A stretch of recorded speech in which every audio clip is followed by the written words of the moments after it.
What's up guys, welcome to new Unreal Engine 5 tutorial. Today I'm going to show you how to use Anim Notifies. It's going to be a very easy video to follow, so let's get started.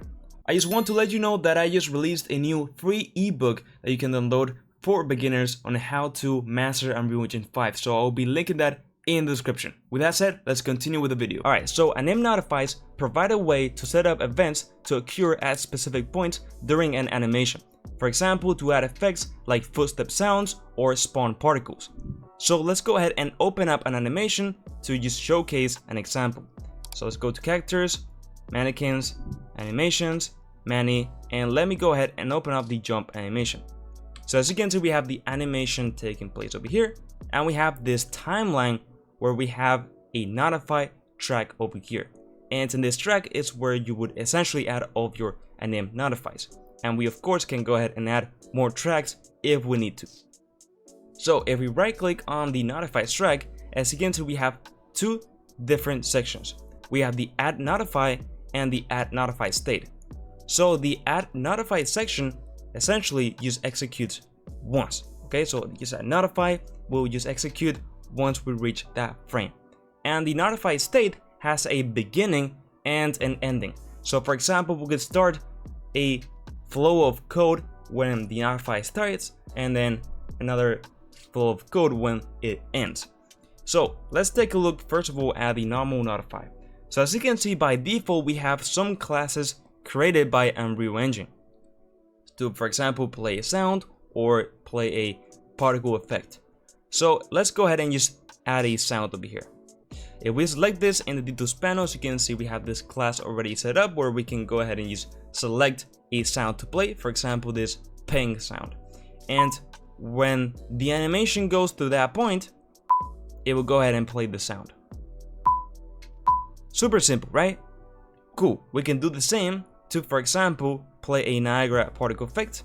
Select this and just, for example, select the explosion, right? So the same thing. It's just super simple, straight to the point. Once it goes through that little point over here, it will go ahead and just execute whatever code it has. Now, for the notify straight, for example, if I go ahead and select the trail, you can see that we can drag the beginning and the end. With the normal notify, we couldn't do this. So for example, we could execute one piece of code when it starts, one piece of code during the notify, and another piece of code at the ending. So super useful. Okay, so with that said, how do we create our own notifies to execute our own code? Well, in this case, let's go to the content browser, right click, and create a new blueprint class. And on all classes, let's search for notify, and as you can see, we have the two up here. So notify and then notify state. So let's begin with the normal notify. You select this, call it bp_notify. Let me rename it, notify underscore, and then jump. So let's open this up. As you can see, we have this interface and it looks very simple.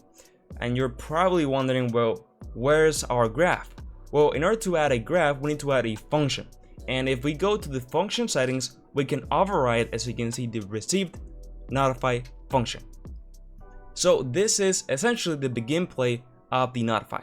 Once our animation frame reaches our notify, we will play this piece of code. So I'm gonna make it very simple and, for example, just, I don't know, play a sound 2D, okay? And I'm gonna play even the same sound, so the ping, and that's pretty much it. So if I was to compile and save and go to the animation and just, for example, do it when we reach this height and just right click, add notify, you can see that we have our our notify class available. So we can just click it and there we go.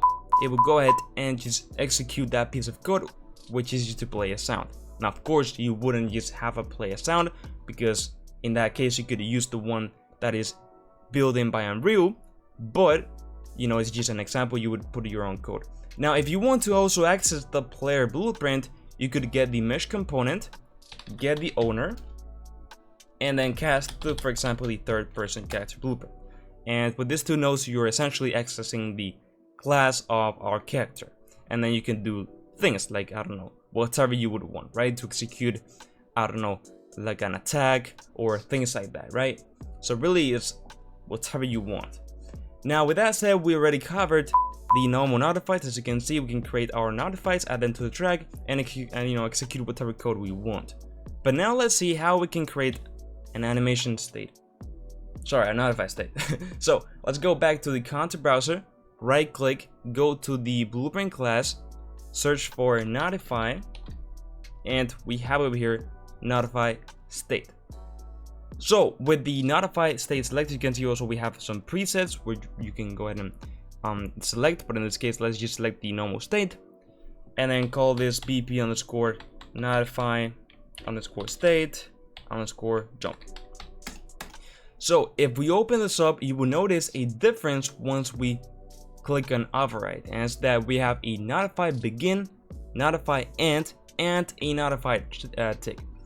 So usually when we go ahead and do loops, we begin the loop at the notify begin and end the loop at the notify end, and that way we can avoid the tick, but really it's up to you.